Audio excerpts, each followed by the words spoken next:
अस्सलामुअलैकुम। आज આપણે બનાવીએ છીએ અખરોટના બિસ્કિટ। આ રેસીપી મારી એક મામી છે, એ બનાવતા હતા 23 વર્ષ પહેલાં હું એના ઘરે ચાખી હતી। સો અને ત્યારથી અમે ઘરે આ બનાવીએ છીએ। તો આ રેસીપી છે રેહાના દેવજી પાસેથી। સો થેન્ક યુ રેહાના મામી ફોર ધીસ રેસીપી। અને ચાલો આપણે શરૂ કરીએ। આમાં છે ને બહુ આસાનથી આ કુકીઝ થઈ જાય છે। એમાં વધારે ઓલું ક્રીમ શુગર ને ક્રીમ કરવાની કાંઈ જરૂર નથી। આપણે બધી વસ્તુ એક બકુલીમાં નાખીને મિક્સ કરી નાખશું। તો ચાલો આપણે શરૂ કરીએ। અહીંયા છે મારી પાસે 3 કપ માયદા, પછી અહીંયા છે મારી પાસે 2 કપ સિરિયલ। હવે આ નેચરલ સિરિયલ છે, તમારી પાસે એકે પણ જાતનું તમને હતા જો ખાલી પોરીજના વાપરવા હોય સિરિયલ તો એ પણ વાંધો નથી। તો આ તમે પોતે જોજો તમને કઈ જાતના સિરિયલ એમાં વાપરવું છે। અહીંયા છે મારી પાસે 8 ounce બટર, કાં તો 2 સ્ટિક્સ બટર, કાં તો 8 ounce બટર, 2 ઈંડા કે મયાઈ। અહીંયા છે મારી પાસે 2 કપ બ્રાઉન શુગર। અહીંયા છે મારી પાસે વનીલા એસન્સ ને આમાં છે મારી પાસે 1 ચમચી સોડા અને અડધી ચમચી નિમક ને અહીંયા છે મારી પાસે અખરોટ।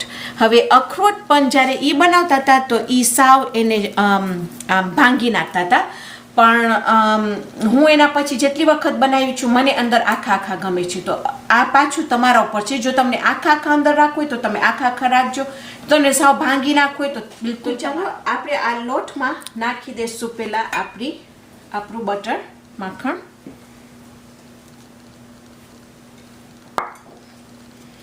ને જરાક આપણે એને ખાલી જરાક ફાઇન રીતે મિક્સ કરી નાખશું। પછી આપણે બીજી બધી વસ્તુ એમાં નાખી દઈશું।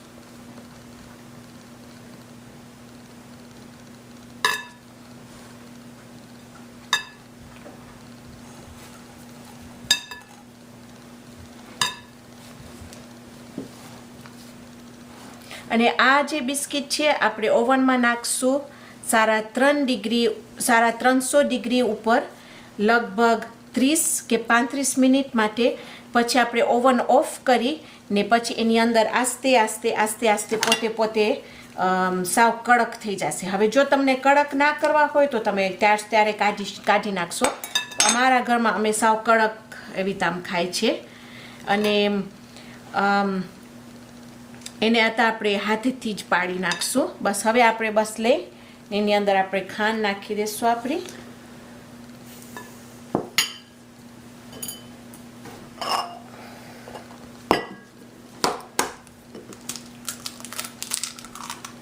આપણું ઈંડું,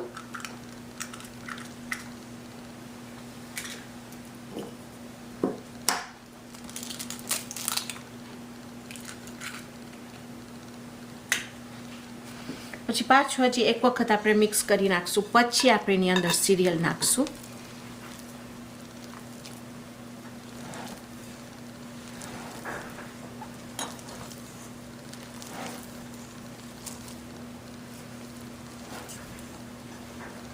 જરાક જ આ મિક્સ થઈ ગયું ને, મને નથી ખપતું બહુ મિક્સ થઈ જાય તો આપણે બસ હવે એની અંદર નાખી દઈશું સિરિયલ।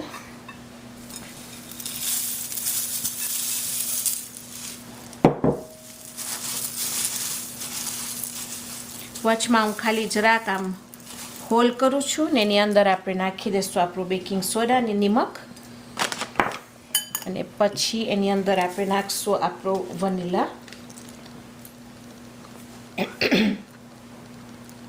ના બિલકુલ તમારા ઉપર છે કે તમને જેટલો અંદર વનીલા બહુ ગમે તો તમે વધારે નાખી શકો છો। અમને અહીંયા તમારા જેવું ફાઇન નથી મળતું વનીલા। વાં તો મને ખબર છે કે ઓલા ફાઇન તમને ફ્રેશ લાંબા મળે પછી એની અંદરથી કાઢીને એ અહીંયા નથી મળતા ને જો મળશે તો હજી સુધી હું સાંભળ્યું છું કે હોલ ફૂડ્સમાં ને છે, પણ હજી સુધી મને નથી દેખાણા।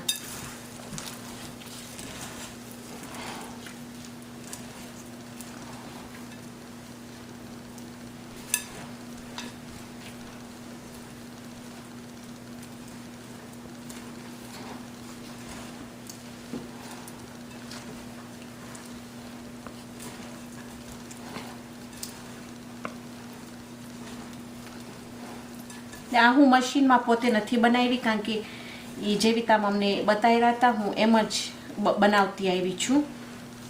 ને જો કે મશીન વાપરવાની જરૂર નથી, કારણ કે આ બહુ ફાઇન રીતે થઈ જાય છે. ઓકે, હજી થોડુંક લોટ નીચે છે પણ વાંધો નથી. હવે હું એની નાખી દે.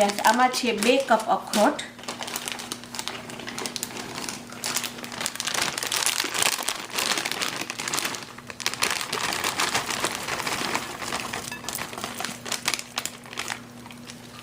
ને આમાં આ જે રેસીપી છે ને એમાં બીજા એક અપાર્ટ ફ્રોમ પિકાન્સ, ને મને ગુજરાતીમાં ખબર નથી કે પિકાન્સને શું કહે છે, પણ અપાર્ટ પિકાન્સ નાખવામાં એ પણ બહુ ફાઇન લાગે છે, પણ બીજા નટ્સ આમાં એટલું બધું નથી ફાઇન લાગતું.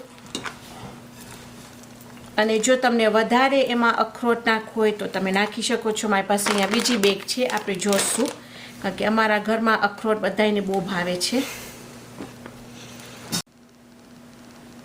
તો ચાલો, આ રહ્યું આપણું બધું મિક્સ થઈ ગયું છે. હું મારી ટ્રેઝ લઈ આવી, એના ઉપર આપણે ખાલી થોડુંક સ્પ્રે નાખી દઈશું, કારણ કે તમને જો બટર કે કાંઈ પણ એમાં ચોપડું હોય તો.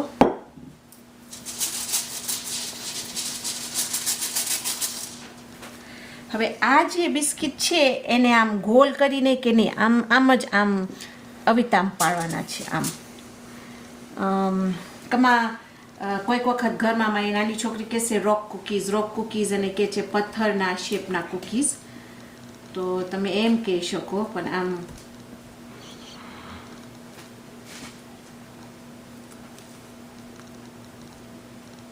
ને તમને નાના કરવા હોય આનાથી તો તમે નાના પણ કરી શકો છો.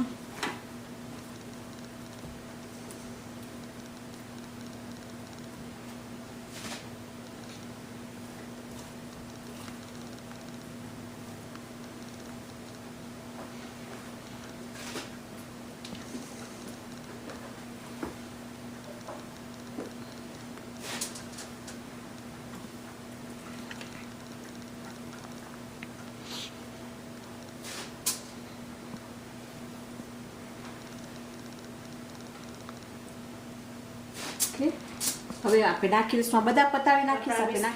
કુકીઝ બિસ્કિટ રેડી છે. આપણે નાખી દઈશું ઓવનમાં 350 ડિગ્રી ઉપર અડધી કલાક માટે, અને આવીને હું તમને બતાવીશ કે કેવા લાગે છે.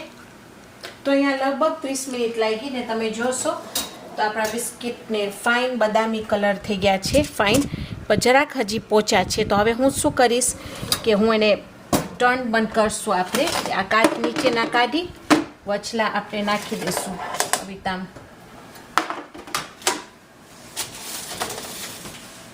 ઉપર સાવ નીચે નાખશું. પછી આ જે બદામી થઈ ગયા છે એને વચમાં નાખશું એકદમ. પછી આ આપણે ઉપર નાખી દઈશું. હવે બંધ કરી હું ઓવન ઓફ કરી નાખી.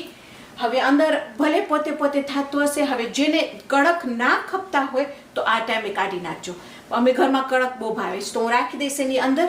જે તમે ઓવન ઓફ સાવ ઠંડુ થતું જશે એટલું આપણા કુકીઝ બેક થતા જશે, ને એક વખત ફાઇન ક્રિસ્પી થઈ જશે. પછી હું પાછી આવીને તમને બતાવીશ મારું ચાયનું કપ સાથે કે કેવું લાગે છે. તો ચાલો, આપણે અખરોટના આપણા બિસ્કિટ તૈયાર છે. અને હું પાછું એને વધારે ઓવનમાં નથી બહુ રાખી, મને બહુ કઠણ નથી કરી નાખવું એને.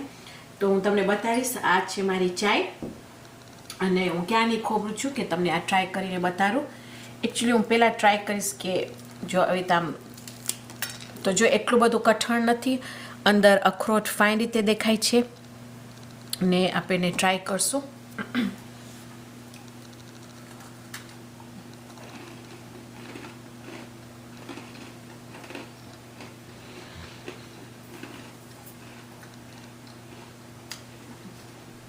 બહુ જ ફાઇન થાય છે. આમ કડક છે, પછી અંદર ઓલા આખા અખરોટ આવે છે. ખાંડ બસ મસ્ત છે, અંદર વધારે નથી, એટલું બધું મીઠી નથી. કાં તો ચાયમાં બોળી શકો છો, કાં તો તમે આમ જ ખાઈ શકો છો. પણ એક ચીજ છે, સખત ફાઇન થયા છે. તો પ્લીઝ તમે ટ્રાય કરજો. આઈ હોપ કે તમને આ ગમે, બિસ્કિટ, અખરોટના બિસ્કિટ ગમે. ઇન્શાલ્લાહ આપણી આ રેસીપી આપણે પતાવ્યા. તો પ્લીઝ મને આવતી રેસિપીમાં આવતી આપણે જ્યારે કાંઈ ઇન્શાલ્લાહ આવતી રેસિપી બનાવશું, બીજી જબરદસ્ત રેસિપી બનાવશું, ત્યાર સુધી ખુદા હાફિઝ.